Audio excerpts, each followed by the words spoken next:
صلی اللہ تعالی علیہ وعلی آلہ واصحابہ وبارک وسلم تسلیما کثیرا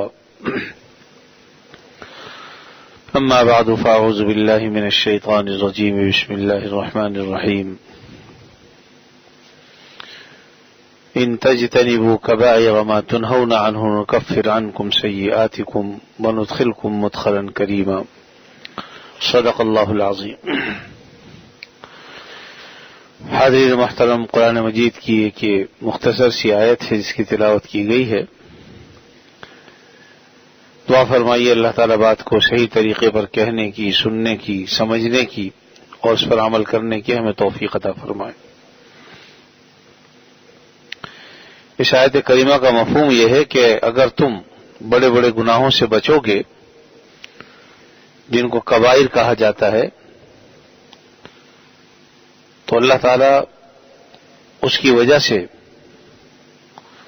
تمہاری سیئات کو دور فرما دیں گے، گناہوں کو دور کر دیں گے۔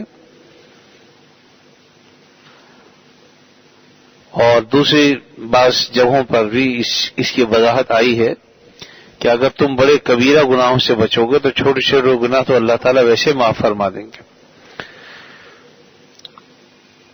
اللہ تعالیٰ کی رحمت بہانے ڈھونڈتی ہے۔ کبھی کوئی اچھا عمل کر لیا، اس کی وجہ سے گناہ معاف کر دیا، راستے سے ایذا دینے والی چیز ہٹا دی، گناہ معاف ہو گیا، کسی کے ساتھ ہنس کر بول لیے، اس کا دل خوش ہو گیا، گناہ معاف ہو گئے۔ تو چھوٹے چھوٹے گناہ جو ہیں تو اللہ تعالیٰ ویسے ہی معاف فرما دیتے ہیں۔ وجہ اس کی یہ ہے کہ ہماری اصل بیماری بھی گناہ ہی ہے، اور اس کا علاج توبہ ہے۔ تو جو بیماری ہے اللہ نے اس کو بھی ذکر فرما دیا ہے اور علاج کا بھی ذکر فرما دیا ہے۔ اب خدا نہ کرے اگر کوئی اس بیماری میں مبتلا ہے، اور یقیناً ہم میں سے ہر آدمی ہی مبتلا ہے الا ماشاء اللہ،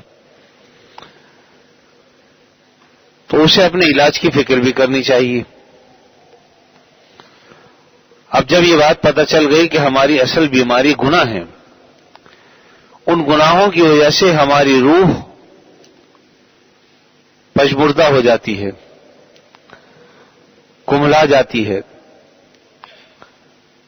جب تک کہ ہم توبہ نہ کریں۔ پھر بعض اوقات بعض گناہ وہ ہیں کہ جن کا ہمیں احساس بھی نہیں ہوتا کہ وہ گناہ ہے۔ آدمی کو اگر اپنی بیماری کا پتہ ہو تو علاج کرا لیتا ہے، لیکن اگر بیماری کا اسے احساس ہی نہیں ہے تو علاج کس بات کا کرائے گا؟ اس لیے اصل بات تو ہمیں سمجھنی چاہیے کہ بھئی ہمارا جو مرض ہے وہ گناہ ہے، اور پھر گناہوں کو بھی سمجھنا چاہیے۔ بعض لوگ گناہ کو گناہ ہی نہیں سمجھتے۔ تو بعض گناہ وہ ہیں جن میں وہ لوگ مبتلا ہیں جو نماز پڑھتے ہیں۔ بعض لوگ تو وہ ہیں نا جو نماز ہی نہیں پڑھتے بیچارے، تو وہ تو کبیرہ گناہ میں ہی مبتلا ہیں، صغیرہ میں بے شمار مبتلا ہوں گے۔ لیکن بعض وہ لوگ جو نماز بھی پڑھتے ہیں، 5 وقتہ نمازی ہیں، مسجد میں آتے ہیں، جماعت سے نماز پڑھتے ہیں، اس کے باوجود وہ بعض ایسے گناہوں میں مبتلا ہیں کہ بعض لوگوں کو تو ان کے گناہ ہونے کا بھی پتہ نہیں کہ گناہ بھی ہیں کہ نہیں، اور جن کو پتہ ہے وہ بھی غفلت میں مبتلا ہیں۔ وجہ اس کی یہ ہے کہ شیطان کبھی یہ نہیں چاہتا کہ ہم نیکیاں کریں، اچھے کام کریں۔ جہاں اسے یہ پتہ چلتا ہے کہ اس کو یہاں اجر و ثواب مل رہا ہے تو وہ کسی نہ کسی طریقے سے اس کو گناہ میں مبتلا کر دیتا ہے، چاہے غیر محسوس طریقے پر مبتلا کرے، اس کے نتیجے میں نیکی برباد، گناہ لازم کی صورت پیدا ہو جاتی ہے۔ ویسے تو بہت سے گناہ ہیں، لیکن آج کل موبائل ہر ایک کے پاس ہی ہوتا ہے تقریباً۔ بہت کم لوگ ایسے ہوتے ہیں کہ جنہیں اس بات کا احساس ہو کہ بھئی ہم نے اس وقت جو اس میں ٹون لگائی ہوئی ہے، جو گھنٹی لگائی ہوئی ہے وہ گانے کی گھنٹی ہے یا خود پورا گانا ہی اس میں بج رہا ہے. مسجد میں آ جاتے ہیں، نماز بھی پڑھ رہے ہیں، بعض اوقات دوران نماز فون بج اٹھتا ہے تو بعض لوگوں کو تو پتا ہوتا ہے فوراً بند بھی کر دیتے ہیں، اور بعض لوگ یہ سمجھتے ہیں کہ بھئی بجتا ہے تو بجنے دو، نماز میں اس کو اگر ہم بند کریں گے تو نماز ہی ٹوٹ جائے گی، جس کے نتیجے میں پوری مسجد میں وہ آواز گونجتی رہتی ہے، لوگوں کی نمازیں بھی خراب ہوتی ہیں، ذہن بھی متوجہ ہوتا ہے، یکسوئی میں خلل پڑتا ہے، اور اگر وہ موسیقی اور میوزک ہے تو پھر یقیناً اس میں اور بھی زیادہ اس کو احساس ہوتا ہے کہ یہ کیا ہو رہا ہے. اس لیے ان چیزوں کو بعض اوقات لوگ گناہی نہیں سمجھتے. اصل میں بات یہ ہے کہ یہ تو ہمارے اختیار میں ہے کہ ہم اس میں کیا ٹون لگاتے ہیں. اصل مقصد تو یہ ہوتا ہے موبائل کا کہ بھئی جب یہ بجے تو پتہ چل جائے کہ بھئی کسی کا فون آ رہا ہے، کسی کوئی بات کرنا چاہ رہا ہے، تو اس کے لیے کوئی سادہ سا بھی استعمال آدمی کر سکتا ہے. ایسا بہت ساری چیزیں آج کل آ گئی ہیں. بعض نے لبیک اللہم لبیک لگایا ہوا ہے، بعض نے قرآن مجید کی تلاوت بھی لگا رکھی ہے. وہ ایک الگ مسئلہ ہے کہ لگانی چاہیے یا نہیں لگانی چاہیے، لیکن جو لوگ بچنا چاہتے ہیں تو وہ اس قسم کی چیزیں بھی لگا لیتے ہیں تاکہ مختلف جو خراب چیزیں ہیں ان سے بچیں. مسئلہ اس میں یہی ہے کہ جب مسجد میں ہم آئیں تو پہلے سے بند کر دیں. بہرحال پھر بھی کسی وقت یاد نہیں رہتا، انسان ہے بھول جاتا ہے، کوئی حرج کی بات نہیں. اگر اب نماز کے دوران وہ بج اٹھا ہے تو پہلے سے اس کی پریکٹس بھی کرنی چاہیے کہ بھئی جب وہ بجے فوری طور پر اس کو ہم کس طرح سے بند کر سکتے ہیں. اور دوسری صورت یہ دوسرا نمبر پر یہ ہے کہ اگر اس میں جو کہ ہمارے اختیار میں ہے تو ایسی بیل نہ لگائیں جو میوزک پر یا گانے بجانے پر مشتمل ہو، اس سے بچنا چاہیے، گریز کرنا چاہیے. اس لیے کہ میوزک، اور وہ بھی مسجد میں، ایک زمانہ تھا کہ مسجد کے برابر سے اگر کوئی گاتے بجاتے گزر جاتا تھا تو ہندوستان میں تو لڑائی ہو جاتی تھی، قتل تک کی نوبت آ جاتی تھی. خاص طور پر کوئی بارات اور وہ بینڈ باجا بجاتے ہوئے گزر جائے، ممکن نہیں، قتل ہو جاتے تھے اس پہ. اب چونکہ ہماری روح اتنی بیمار ہو چکی ہے ہمیں اس کا احساس بھی نہیں ہوتا کہ یہ گناہ ہے، اس لیے. اور پھر دوسری یہ کہ ہمتیں جواب دے گئی ہیں. کوئی کہتا ہے ہمیں کیا ضرورت پڑی کسی کو چھیڑنے کی، جو کرے جیسا کرے گا ویسا بھرے گا، اور مختلف چیزیں ہوتی ہیں جس کی بنا پر اب کوئی روکتا ٹوکتا بھی نہیں. تو بہرحال میرے عزیز ہو، اگر کبھی خدا نہ کرے ایسا ہو جائے تو پھر اس کو فوراً بند کر دینا چاہیے، اور کوشش کرنی چاہیے کہ اس میں ہم کوئی ایسی بیل گھنٹی نہ لگائیں کہ جس سے نمازیوں کی نمازیں خراب ہوتی ہوں یا گناہ آلود چیز پر وہ مشتمل ہو. اس لیے اس سے گریز کرنا چاہیے. ایک چیز تو یہ ہے یقیناً مسجد میں جو نمازی آتے ہیں ان کے وہ بھی اس میں شامل ہیں، اور بعض اوقات وہ اس کا گناہ ہونا بھی نہیں سمجھتے، اس لیے اس سے گریز کرنا چاہیے کہ بے شک جب مسجد میں آئے تو اسے یا تو بند کر دیں، اور اگر خدا نہ کرے بند نہیں کیا اور بج اٹھا ہے تو کم از کم دوران نماز اس کو بند کر دیں، اس کو بجنے مت دیں. مختصر سی حرکت سے نماز نہیں ٹوٹتی، یعنی اس درجے کی اگر حرکت ہو کہ اگر کسی نے جیب میں ڈال کے بٹن آف کر دیا تو اس میں کوئی حرج کی بات نہیں. بہت زیادہ اگر حرکت ہوتی ہے اس سے نماز فاسد ہوتی ہے. اس کی بہرحال تفصیلات ہیں، اگر کوئی شخص چاہتا ہے تو وہ بعد میں بھی معلوم کی جا سکتی ہیں، دارالفتہ سے ہی معلوم کی جا سکتی ہیں. تو ایک جو چیز یہ ہے جس کی طرف توجہ دلانا مقصد ہے. اور دوسری بات یہ ہے کہ عام طور پر مسجد میں جو لوگ آتے ہیں اور وضو کرتے ہیں تو دوران وضو پانی کا بیجا اسراف ہوتا ہے. یعنی ظلم یہ ہوتا ہے کہ اس میں بھی دو تین صورتیں ہیں. ایک تو یہ کہ آپ سب کو پتا ہے کہ بھئی کم از کم ایک مرتبہ دھونا تو فرض ہے اور 3 دفعہ دھونا سنت ہے. ہاتھ کا دھونا ہو، منہ کا دھونا ہو، کلی کرنا ہو، پیروں کا دھونا ہو تو 3 دفعہ سنت ہے. لیکن 3 دفعہ سے زیادہ 4 دفعہ 5 دفعہ بعض اوقات 10 دفعہ لوگ دھوتے ہیں، یہ اسراف اور گناہ میں داخل ہے. اس لیے یہ پڑھنے والے کرنے والے جو کچھ ہوتے ہیں نمازی ہوتے ہیں. تو بعض لوگ تو 5 5 6 6 دفعہ 7 7 دفعہ ہاتھ پاؤں دھو رہے ہوتے ہیں. تو یہ بھی گناہ ہے، اسراف میں داخل ہے۔ اور بعض یہ ظلم کرتے ہیں کہ جب وہ آئے انہوں نے آ کر ٹوٹی کھول دی، بس اس کے بعد مسلسل پانی بہتا رہتا ہے پورے وضو کے دوران، ہاتھ دھو رہے ہیں، پیر دھو رہے ہیں، مسح کر رہے ہیں، پانی ٹوٹی کھلی ہوئی، بے دریغ پانی خرچ ہو رہا ہے۔ اس کا تجربہ اگر آپ کو کرنا ہو تو کسی وقت بالٹی نیچے رکھ دیجئے اور وضو کرنا شروع کیجئے جیسے آپ کرتے ہیں، تو کم از کم آدھی بالٹی، ورنہ پوری بالٹی بھی بعض اوقات ایک وضو میں بھر جاتی ہے۔ گویا کہ اگر آپ جو ہے وہ اس کو بند نہیں کریں گے تو ایک ایک بالٹی، آدھا بالٹی پانی ضائع ہو گئی۔ اس کی قدر کب ہوتی ہے؟ جب کئی شہر میں پانی نہ آ رہا ہو تو پھر قدر پوچھیے، پھر آدمی ایک بوتل سے وضو کر لیتا ہے۔ یاد رکھیے کہ اسراف سے بچنا چاہیے۔ اللہ تعالیٰ نے اگر ہمیں وافر مقدار میں پانی عطا فرمایا ہوا ہے تب بھی کوشش کرنی چاہیے کہ جتنی ضرورت ہے اتنا پانی استعمال کریں۔ اب ضرورت کتنی ہے؟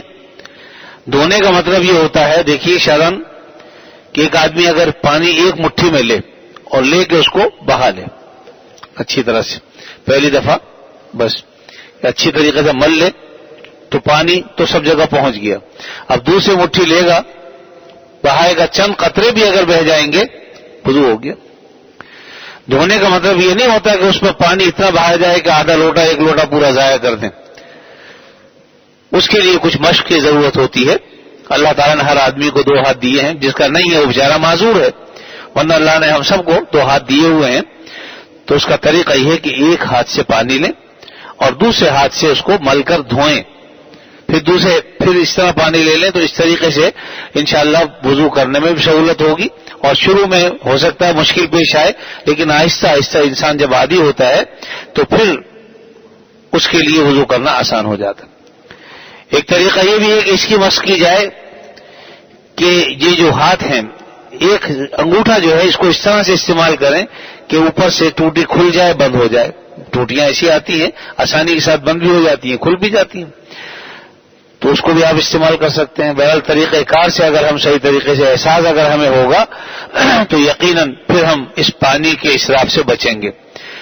تو یقیناً یہ اسراف کرنے والے عام طور پر نمازی ہی ہوتے ہیں اور مسجد میں آ کے نماز پڑھتے ہیں، ماشاءاللہ گھروں میں بھی وضو کرتے ہیں، تو اس کا احساس ہمیں ہونا چاہیے کہ حدیث میں تو آتا ہے کہ وضو جو ہے ذریعہ مغفرت ہے۔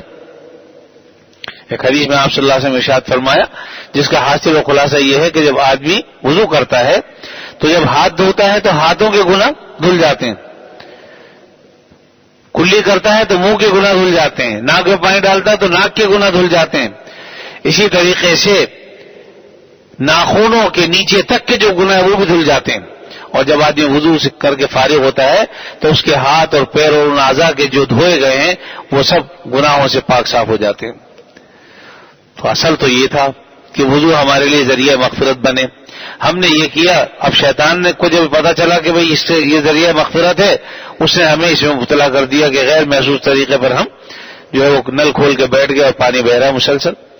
تو یہ جو اسراف کا گناہ ہے یہ صرف اتنا ہی کافی نہیں ہے، بلکہ نعمت کی ناقدری بھی ہو رہی ہے، ناشکری بھی ہو رہی ہے۔ تو ناشکری خود ایک گناہ ہے، اور ناشکری کا وبال یہ ہوتا ہے کہ اللہ تعالیٰ اس نعمت کو چھین لیتے ہیں۔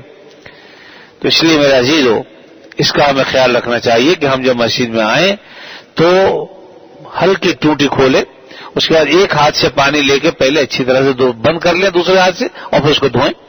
اور میں نے جیسے کہ کہا نا کہ بہت زیادہ پانی بہانا ضروری نہیں ہے، دھونے کا مطلب صرف یہ ہوتا ہے کہ ایک وضو جو آپ دھو رہے ہیں اس پر اتنا پانی بہ جائے کہ بعد میں 2-3 قطرے پانی کے ٹپک جائیں تو دھل گیا۔ اور مسح جو ہے وہ صرف گیلا ہاتھ پھیرنا ہے، تو مسح اور چیز ہے اور دھونا اور چیز ہے۔ تو دھونے میں صرف 2-3 قطرے کافی ہیں بہ جانا، اور مسح میں صرف اتنا ہے کہ گیلا ہاتھ پھیر لینا، اتنا کافی، اس میں پانی بہانا بھی ضروری نہیں ہوتا۔ تو اس لیے اس کا اہتمام ہمیں کرنا چاہیے کہ جو چیز اللہ نے ذریعہ مغفرت بنائی ہے، خدا نہ کرے ہم بجائے اس کے کہ اپنی مغفرت کرائیں وہ ہمارے لیے گناہوں کو جمع کرنے کا ذریعہ نہ بن جائے۔ تو اس لیے میرے عزیزو، اسراف کے گناہ سے بچنا چاہیے۔ یہ پانی کا زیادہ استعمال ناجائز بلا ضرورت یہ اسراف کے گناہ میں آ جاتا ہے، اور پھر یہ گناہ میں شامل ہو جاتا ہے، اس لیے اس سے بھی گریز کرنا چاہیے۔ اور یہ ساری بات احساس کی اور ذمہ داری کے نہ ہونے کی ہے. اگر انسان کو احساس ہو جائے گا تو خود بخود الحمدللہ وہ اس سے گریز کرے گا. دوسری بات جو عام طور پر نمازیوں کو پیش آتی ہے کہ بعض نمازی ماشاءاللہ ایسے ہوتے ہیں کہ وہ نماز سے بہت پہلے مسجد میں آ کے بیٹھتے ہیں، نماز کے بعد بھی بلکہ بہت دیر تک بیٹھے رہتے ہیں. تو یقیناً یہ بہت بڑی نعمت ہے جسے بھی حاصل ہو جائے کہ آدمی مسجد میں پہلے سے آ کے بیٹھا ہے اور بیٹھ کر اصل میں تو یہ کام بڑا ثواب کا کام ہے کہ پہلے سے آ کے بیٹھ جائے. اب جب آگے بیٹھے گا تو کیا کرے گا؟ ذکر و اذکار کرے گا، تسبیحات پڑھے گا، قرآن مجید کی تلاوت کرے گا. اگر مکروہ وقت نہیں ہے تو تحیۃ المسجد ادا کرے گا. وضو کر کے آیا تو تحیۃ الوضو پہلے پڑھے گا، پھر تحیۃ المسجد پڑھے گا. تو بہت ساری خیر و خوبی اس کے پاس جمع ہوتی رہتی ہیں. یہاں بھی شیطان جو ہے انسان کو گناہ میں لگا دیتا ہے. جو لوگ بہت پہلے سے آگے بیٹھ گئے، اب صف اول میں بیٹھے ہوئے، ایک صاحب آگے بیٹھے، پھر دوسرے آگے بیٹھے، پھر تیسرے آگے بیٹھے، اب آپس میں گفتگو شروع ہو گئی، اب باتیں شروع ہو گئی. تو مسجد میں دنیاوی باتیں کرنا تو سخت گناہ ہے. نبی کریم صلی اللہ علیہ وسلم بڑی سخت وعید ہیں ایسے لوگوں کے بارے میں. اب باتوں کی بھی پھر قسمیں ہیں. بعض باتیں وہ ہیں جو حرام اور گناہ پر مشتمل ہے. کسی کی غیبت کر رہے ہیں بیٹھے ہوئے مسجد میں تو یہ حرام ہے. بلکہ نبی کریم صلی اللہ علیہ وسلم نے ارشاد فرمایا کہ الغیبۃ اشد من الزنا، زنا سے بھی بدترین گناہ ہے یہ غیبت کرنا.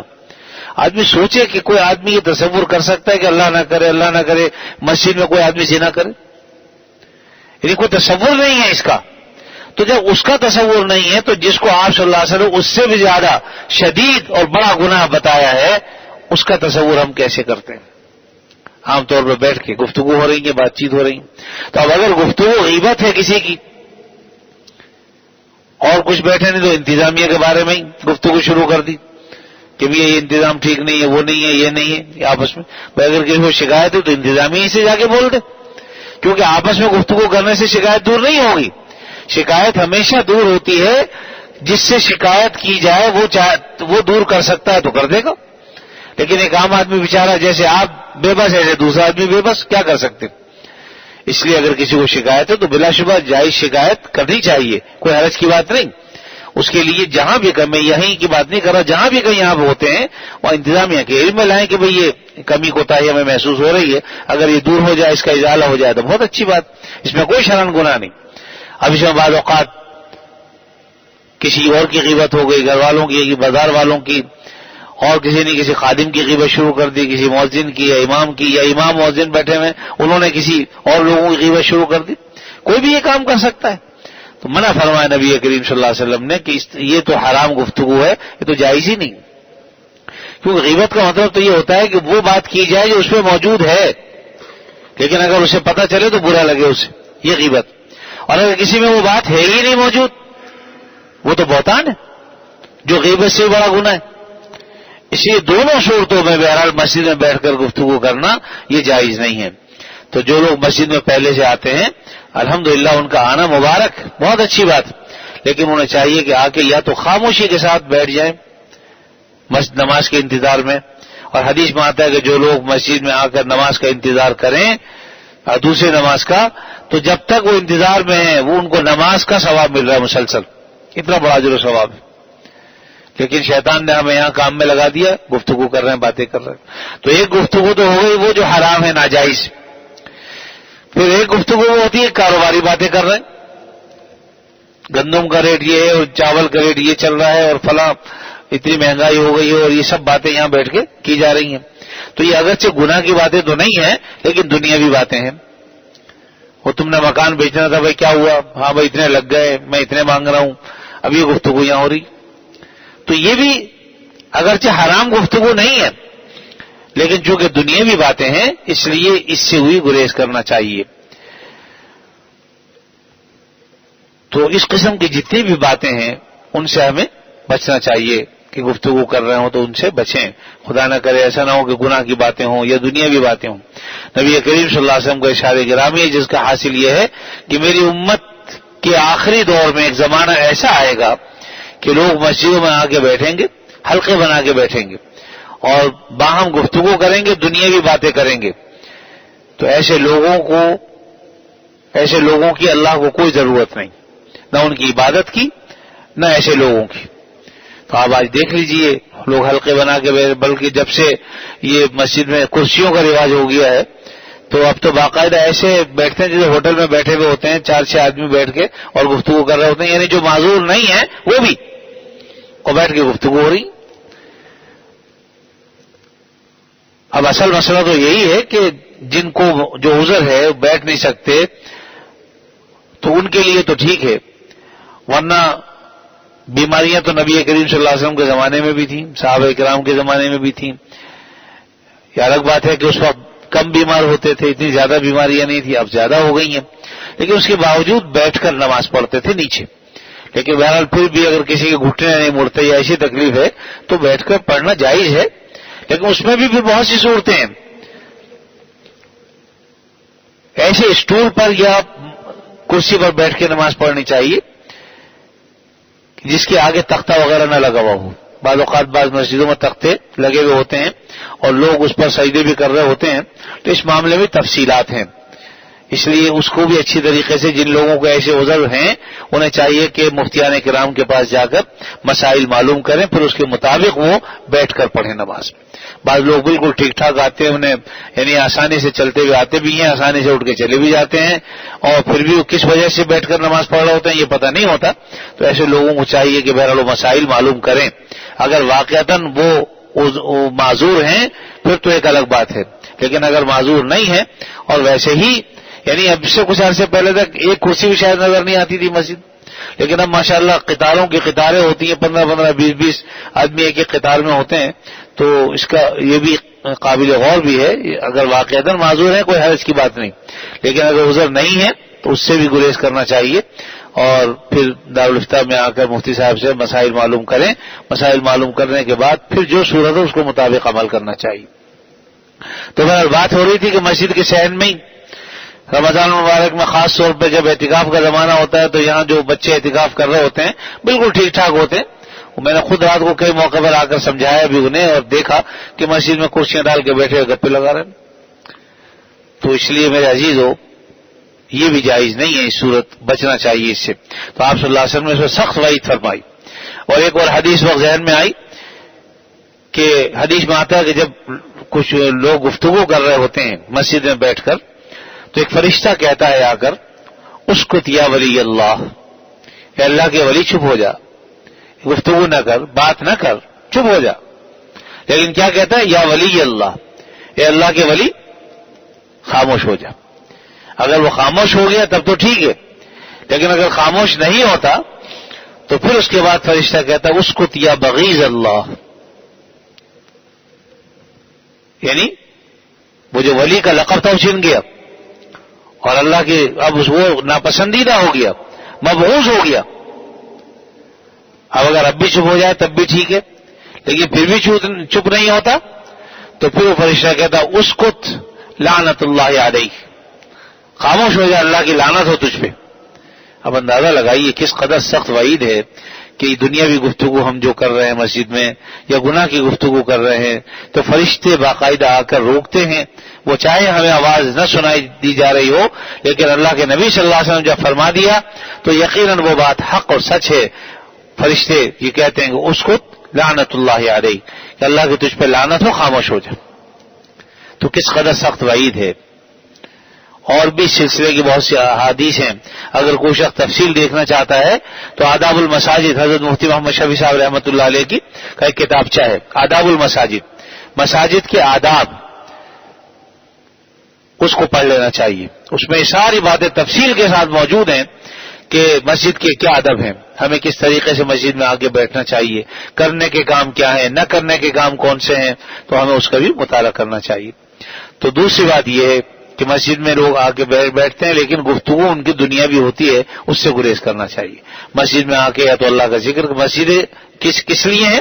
یا نماز پڑھنے کے لیے، یا درود شریف پڑھنے کے لیے ہیں، ذکر و اذکار کرنے کے لیے ہیں، اور قرآن مجید کی تلاوت کے لیے ہیں، ان کاموں کے لیے مساجد ہیں۔ اسی طریقے سے مساجد میں نکاح کا معاملہ یہ بھی اس میں داخل ہے کہ مسجد میں، اس لیے حدیث میں فرمایا کہ اجعلوہ فی المساجد، کہ نکاح جو ہے وہ مسجد میں منعقد کرو۔ تو یہ بھی اپنی جگہ پر ہے. لیکن یہاں پر بھی الحمدللہ ایک تو اچھا معاملہ ہوا کہ چلو مسجد میں نکاح شروع ہو گئے، لیکن اس کے ساتھ ساتھ نکاح کے بعد جو شور شرابہ ہوتا ہے اور آپس کی جو گفتگویں ہوتی ہیں وہ اگر آپ ٹیپ کر کے سنیں بعد میں تو آپ کو اندازہ ہوگا لوگ کس قسم کی گفتگو کرتے ہیں اور دنیاوی گفتگو میں کس قدر مبتلا ہوتے ہیں. ہمارے ہاں نکاح میں عام طور پر اعلان کیا جاتا ہے کہ بھئی آپ نے تقریب یہاں رکھی ہے، بہت اچھی بات، لیکن اس کے بعد شور شرابہ کرنا اور دنیاوی گفتگو کرنا اس سے گریز کرنا چاہیے، ورنہ آپ کا جو ایک نیک عمل ہے وہ اکارت ہو جاتا ہے، ضائع چلا جاتا ہے.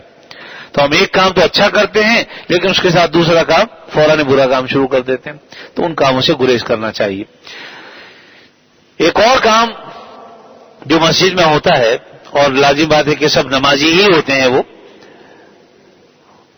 وہ ہے مسجد میں بچوں کا لانا. اس سلسلے میں بھی تھوڑی سی تفصیل ہے کہ بعض بچے تو وہ ہوتے ہیں جو بالکل ناسمجھ بچے ہوتے ہیں، یعنی 6 سال کے بچے، 5 سال کے بچے، 3-4 سال کے بچے بعض لوگ لے کے آ جاتے ہیں. تو حدیث میں ایسے بچوں کو لانا تو بالکل منع ہے کہ ایسے بچوں کو مسجد میں نہ لاؤ. انتظامیہ بھی اگر چاہے تو ایسے بچوں کو کے آنے پر پابندی لگا سکتی ہے کہ بھی ایسے بچوں کو مسجد میں نہ لائیں، کیونکہ ایسے بچے وہ ہوتے ہیں جنہیں پیشاب پخانے کی بھی تمیز نہیں ہوتی. میں نے خود بعض اوقات دیکھا بعض لوگ بچے لے آتے ہیں اور وہ جب اس نے پیشاب کر دیا ہاتھ سے پکڑ کے لے کے جا رہے ہیں، ساری صفوں میں آخر تک پیشاب کے قطرے جا رہے ہیں. اچھا بعض لوگ ہمیں بتا دیتے ہیں تو خادموں سے کہہ کہ اس کو صفائی کراتے ہیں، دھلاتے ہیں. وہ ایک الگ تکلیف کا مسئلہ ہوتا ہے، پھر قالینیں دھونا آسان کام نہیں ہوتا، مشکل ہوتی ہے اس میں بہت. تو اس لیے چھوٹے بچوں کو جو ناسمجھ ہوں انہیں تو مسجد میں نہیں لانا چاہیے. دوسرے نمبر کے جو بچے ہوتے ہیں ان کی عمر ہے 7 سال سے لے کے 11 سال تک. ایسے بچوں کو اپنے ساتھ لانا چاہیے، اس لیے کہ وہ سوجھ بوجھ کے حامل ہوتے ہیں، انہیں بات سمجھائی جا سکتی ہے. تو چونکہ عادت ڈالنی ہے اس لیے ایسے بچوں کو اپنے ساتھ لائیں. اب لا کر یا تو بالکل بائیں جانب صف کے کھڑے ہو جائیں یا دائیں جانب بالکل آخر میں کھڑے ہو جائیں، چاہے اگلی صف میں یا اس کے برابر میں کھڑے ہو جائیں. تو ایسے بچوں کو لا سکتے ہیں. اس سے زیادہ جو عمر کے ہوتے ہیں 12 سال کا بچہ، 15 سال کا تو بالغ ہو جاتا ہے شرعاً، آج کل تو 12-13 سال کے بچے ہی بالغ ہو جاتے ہیں، لیکن بہرحال اگر علامات کوئی نہ ہو تو 15 سال کی عمر بہرحال شرعی طور پہ بچہ بالغ ہو جاتا ہے. تو ایسے بچوں کو اپنے ساتھ پہلی دوسری صف میں لے کے بھی کھڑے ہو سکتے ہیں، کوئی حرج کی بات نہیں ہے. جب صفیں بن رہی ہوں تو وہ بچے کھڑے ہو سکتے ہیں. بعض لوگ جب صف بن چکی، نماز کھڑی ہو چکی، اب آئے بعد میں انہوں نے بچے کو اٹھایا پیچھے پھینک دیا، اس کے بعد اگلی پچھلی صف والا اس نے اور اس سے پیچھے کر دیا، کرتے کرتے بچہ سب میں دوسری میں کھڑا تھا پہنچ گیا 5ویں 7ویں میں. اس سے گریز کرنا چاہیے. یہ اگر اس کے والد یا کوئی اور بھائی ساتھ میں آئے ہوئے ہیں ان کے لیے تشویش کا ذریعہ ہوگا. اور یاد رکھیے کہ جس وقت صفیں بن رہی ہیں، اب اگر ایک صفی وہاں موجود تھی، دوسری صف میں بچے آگے کھڑے ہو گئے، تو اب جو لوگ آئیں انہیں چاہیے بعد میں آگے دائیں بائیں کھڑے ہوں یا پیچھے کھڑے ہوں. یعنی جس وقت سب یہ جو ترتیب ہے نا کہ پہلے مردوں کی صفیں ہوں پھر بچوں کی صفیں ہوں، یہ ترتیب اس صورت میں ہے جب صفیں بن رہی ہوں. لیکن جب بن چکی نماز شروع ہو چکی، اب اگر بچے پہلے سے وہاں کھڑے ہو گئے تھے، مثلا دوسری صف میں ایک صف پوری ہو گئی تھی، دوسری صف میں بچے کھڑے ہو گئے، اب اگر کچھ لوگ آتے ہیں بعد میں تو ان بچوں کو پیچھے ہٹانا ان کے لیے جائز نہیں ہے. بچوں کو وہیں رہنے دیجیے اور ان کے ساتھ ہی کھڑے ہو جائیں. دوسری صف پوری ہو گئی تو بے شک تیسری صف میں کھڑے ہو جائیں. بعض لوگوں کے ذہنوں میں پتہ نہیں کس نے یہ بات بھر دی ہے کہ نابالغ بچہ اگر کھڑا ہو تو نماز نہیں ہوتی. یاد رکھیے یہ غلط بات ہے، یہ کسی نے ذہنوں کے اندر ڈال دی ہے. جس طرح بعض جو حالانکہ دل میں بعض خیالات ہوتے ہیں اسی طرح کے یہ خیال ہے، لیکن شرعاً ایسی بات نہیں ہے. ضرورتاً 8-10 سال کے بچے کو بھی اپنے ساتھ صف میں متفرق طور پر کھڑا ہو سکتا ہے آدمی لے کے، کیونکہ بعض اوقات ایسا ہوتا ہے کہ اگر بچوں کی ایک صف بنا دی جائے تو وہ سارے بچے شرارتیں کرتے رہیں گے، کیونکہ بچے بہرحال بچے ہوتے شرارتیں کریں گے، نتیجتاً اپنی نماز تو خراب کریں گے ہی، وہ بڑوں کو بھی خراب کریں گے. اس لیے ایسے بچوں کو اگر یہ یقین ہو کہ بھئی یہ بچے سیدھے کھڑے نہیں ہو سکیں گے، شرارتیں کرتے رہیں گے، تو پھر ایسی صورتوں میں صف میں متفرق طور پر کھڑا کرنا چاہیے. بعض اوقات آدمی 2-4 بچے آگے ایک ہی جگہ کھڑے ہو جاتے ہیں، وہ مناسب نہیں، بلکہ ان کو متفرق طور پر کھڑا کرنا چاہیے. یا پھر اگر کوئی عزیز اس کا ساتھ میں ہے تو اپنے ساتھ لے کے کھڑے ہوں. اگر کسی کو یہ گمان ہو کہ اگر ہم بچے کو پیچھے کریں گے خدا نہ کرے بچہ کہیں ادھر ادھر نہ چلا جائے یا کوئی بچے کو لے کے نہ چلا جائے، بہت سارے بس جو ہے وہ اندیشے ہوتے ہیں انسان کے ذہن میں، تو ایسی صورت میں پھر بچے کو اپنے ساتھ لے کے کھڑا ہوا جا سکتا ہے. اور جو یہ لوگ کرتے ہیں کہ بچے کو اٹھایا پیچھے کر دیا اس سے پیچھے کر دیا جو آنے والا آ رہا ہے، تو یہ درست بالکل بھی نہیں ہے، اس سے بالکل گریز کرنا چاہیے. ان بچوں کو اگر آج ہم بے قدری کریں گے تو کریے ہماری بے قدری کریں گے، اور ویسے بھی جب سبھی بن چکی تو اس کے بعد جو بچہ جہاں کھڑا ہے وہ اس کا حق ہے وہاں پر، اس لیے اس کو وہاں سے ہٹا کر خود کھڑے ہو جانا یہ کسی طور پہ مناسب نہیں ہے. بعض لوگ بچے کو تھوڑا ادھر کر دیتے ہیں خود بڑے کے ساتھ جا کے کھڑے ہو جاتے ہیں، تو ایسا بھی نہیں کرنا چاہیے. نماز ان کی نماز ہی ہے، جیسے بڑوں کی نماز ہے ایسی بچوں کی بھی نماز، اس لیے بچوں کو اس طرح چھیڑ چھاڑ کرنا مناسب نہیں. البتہ بچے اگر بڑے ہوں یعنی ہیں نابالغ قریب البلوغ تو انہیں خود چاہیے کہ وہ جب صف بن رہی ہو تو جو آخری صف ہو وہاں کھڑے ہو جائیں. مثلا 2 صفیں ہو گئی ہیں تو تیسری صف میں کھڑے ہو جائیں. اگر بچے ماشاءاللہ سمجھدار ہیں اور بالغ تو نہیں ہیں لیکن سمجھدار ہیں، لیکن اگر یہ اندیشے ہوں تو پھر ان کو دائیں بائیں بھی لے کے بہرحال کھڑا ہو سکتے ہیں. تو بہرحال یہ وہ چیزیں ہیں جو عام طور پر مسجدوں میں پیش آتی ہیں اور بطور خاص نمازی حضرات سے متعلق یہ ساری چیزیں پیش آتی ہیں. میں نے اس لیے عرض کر دیا کہ عام طور پر ان چیزوں میں لوگوں کو ابتلا بہت ہے، تو اس کا ہمیں خیال رکھنا چاہیے. مسجدیں اللہ کا گھر ہیں اور اس مسجد میں جب آدمی آ جائے تو سمجھ لو کہ اللہ کے گھر میں آ گیا. جب آ گیا تو اس کے کچھ آداب ہیں ان کا خیال رکھنا چاہیے اور ان خیالات ان بچوں کے گھر میں تربیت کرنی چاہیے کہ گھر میں بچوں کو بتایا جائے کہ مسجد اللہ کا گھر ہے، لہذا یہاں کوئی ایسی بات مت کرنا بھائی جو ادب کے خلاف ہو، اور شرارتیں نہیں کرنا، بھاگنا دوڑنا نہیں. بہت ساری باتیں جو بچوں کو سکھائی جانی چاہیے اور اللہ تعالی ہمیں اس کی سوجھ بوجھ عطا فرمائے کہ ان باتوں کو جو بعض اچھی باتیں ہوتی ہیں لیکن دھیان نہ دینے کی وجہ سے وہ گناہ بن جاتی ہیں. تو آتے تو ہم اس لیے ہیں کہ اللہ تعالیٰ کی مغفرت لے کر واپس جائیں، لیکن ہم گناہوں کے ڈھیر اور بوجھ لے کر مسجد سے واپس جاتے ہیں. اللہ تعالیٰ ہمیں ایسی صورتحال سے بچائے اور اپنے فضل و کرم سے دین کی صحیح سمجھ عطا فرمائے تاکہ ہم سب دین کو صحیح طور پر سمجھیں اور سمجھنے کے بعد اس پر عمل کریں اور تاکہ یہ سب چیزیں ہمارے لیے مغفرت کا ذریعہ بن جائیں. وآخر دعوانا الحمد للہ رب العالمین. الحمد للہ رب العالمین والعاقبۃ للمتقین والصلاة والسلام علی رسولہ الکریم سیدنا مولانا محمد وعلی آلہ واصحابہ اجمعین. لك الحمد على ما قضيت ولك الشكر على ما أعطيت تبارك ربنا وتعاليت. نستغفرك اللهم من جميع الذنوب والخطايا ونتوب إليك. لا ملجأ ولا منجا ولا ملتجا منك إلا إليك. اللهم إنا نعوذ برضاك من سخطك وبمعافاتك من عقوبتك وبك منك لا نحصي ثناء عليك أنت كما أثنيت على نفسك برحمتك يا أرحم الراحمين. اے اللہ اپنے فضل خاص سے ہمارے گناہوں کو معاف فرما، ہمیں عافیت نصیب فرما، ہر شر سے فتنے سے اللہ ہماری حفاظت فرما، بیماروں کو شفاء کامل عطا فرما. اے اللہ ہم میں سے ہر آدمی کسی نہ کسی بیماری میں مبتلا ہے، بعض جسمانی بیماریوں میں مبتلا ہیں، بعض روحانی بیماریوں میں مبتلا ہیں. یا اللہ اپنے فضل خاص سے ہر قسم کی بیماریوں سے ہمیں صحت عطا فرما دے، ہر قسم کی بیماریوں کو دور فرما دے. اے اللہ ہم سب کو شفاء کامل عاجل عطا فرما، اپنی ذات کے سوا کسی کا محتاج نہ بنا، اے اللہ کسی کا محتاج نہ بنا، کسی کے آگے ذلیل و رسوا نہ فرما. جب تک زندہ رہیں آپ صلی اللہ علیہ وسلم کی تعلیمات پر عمل کی توفیق عطا فرما. یا حلیم یا علیم یا علی یا عظیم یا حلیم یا علیم یا علی یا عظیم یا حلیم یا علیم یا علی یا عظیم. اے اللہ ہماری جائز حاجتوں کو پورا فرما دے، اے اللہ جائز ضرورتوں کو پورا فرما دے، اے اللہ ہماری بیماریوں کو دور فرما دے، ہر شر سے فتنے سے یا اللہ ہماری حفاظت فرما دے. اے اللہ موجودہ زمانہ جو فتنوں کا زمانہ ہے اور فتنوں کا دور ہے، اپنے فضل خاص سے ہم سب کو اپنی مضبوط پناہ اور حفاظت عطا فرما دے. اے اللہ ہمارے ملک میں امن و امان قائم فرما دے. اے اللہ دشمنوں کی سازشوں کو ناکام فرما دے۔ یا اللہ جو دشمن چاہتے ہیں کہ مسلمان باہم ایک دوسرے کے باہم دست و گریبان ہو جائیں، ایک دوسرے سے لڑنا شروع کر دیں، یا اللہ ان کی سازشوں کو انہیں پر لوٹا دیجیے، مسلمانوں کو متحد اور متفق فرما دے۔ اے اللہ آپس کی محبت عطا فرما، باہم شیر و شکر فرما، یا اللہ ہر شر سے فتنے سے محفوظ فرما، شیطان کی چالوں کو یا اللہ ناکام بنا دیجیے۔ اے اللہ آپ ہمارے لیے کافی ہو جائیے، اے اللہ آپ ہمارے لیے کافی ہو جائیے۔ اے اللہ ہمیں غیروں کے حوالے نہ فرما، ہمیں ہمارے نفس کے حوالے نہ فرما، ہمیں شیطان کے حوالے نہ فرما۔ یا اللہ آپ ہماری حفاظت فرمائیے، آپ ہماری دستگیری فرمائیے، ہمیں غیروں کے حوالے نہ فرمائیے۔ جب تک زندہ رہیں آپ صلی اللہ علیہ وسلم کی تعلیمات پر دل و جان سے عمل کی توفیق عطا فرما دیجیے، اور جب اس دنیا سے جانے کا وقت آئے خاتمہ ایمان پر فرما دیجیے۔ صلی اللہ تعالی علی خیر خلقہ محمد وعلی آلہ واصحابہ اجمعین، آمین برحمتک یا ارحم۔